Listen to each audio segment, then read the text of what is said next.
In the spring of 1970, music festival producer George Wein came to New Orleans to create a new jazz and heritage festival featuring local and national musicians. He went about booking venues for a series of concerts for late April at the Municipal Auditorium and on board the SS President.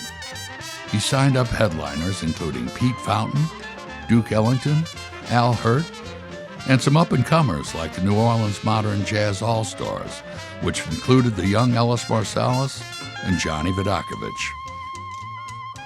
George's vision was to show more of New Orleans than typical concerts could offer, and he knew he needed local organizers to help him. So he was assisted in planning the festival by Quint Davis and Allison Miner, two young music fans who came recommended by the Hogan Jazz Archive where they worked. Quint and Allison brought enthusiasm and energy to the project, as well as a reverence for culture and tradition. They all realized that the new festival needed to be unique, showcasing everything about the cultural life of the city. George was convinced that headlining artists would come and go, so the future of the festival would have to rely upon the promotion of New Orleans and Louisiana culture. But how could you shoehorn the culture of New Orleans into a single evening of music? The solution was a daytime fair outside the Municipal Auditorium, where most of the concerts were scheduled. It had room for all the food, crafts, and street culture that wouldn't fit on stage. Plus, it could include hundreds of additional musicians.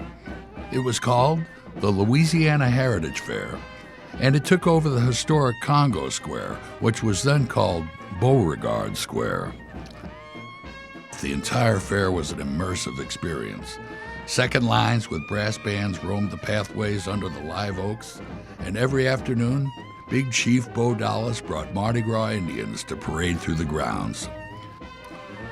There were small stages with Louisiana musicians who wouldn't be at the evening concerts, including blues and Cajun music, and older New Orleans musicians Quint and Allison had tracked down. There was a gospel tent featuring singers and choirs most audiences had never heard before. The legendary Mahalia Jackson was scheduled to perform at the auditorium one evening, but she was drawn into the Heritage Fair by the sound of the Eureka Brass Band in a second line, and she joined them in a spontaneous rendition of Just a Closer Walk with Thee. 20 food vendors sold red beans and rice, jambalaya, gumbo, crawfish etouffee, and griots and grits. There was plenty of food left over because attendance was light, so the first festival didn't make any money. It was suggested that the following year they proceed without the Heritage Fair portion. George Wein responded, "If that's the case, then you don't need me." So the Heritage Fair stayed and grew bigger and better the next year. After that, it had grown so large, it moved to the Fairgrounds racetrack. The Heritage Fair eventually just became synonymous with Jazz Fest. The evening concerts ended in 2004, and from then on, the entire festival took place within the Heritage Fair, in daylight, at the fairgrounds. George, Quint, and Allison had a vision for that first Heritage Fair of a festival that was uniquely New Orleans, a place where the best of the culture was gathered together in a way everyone could experience.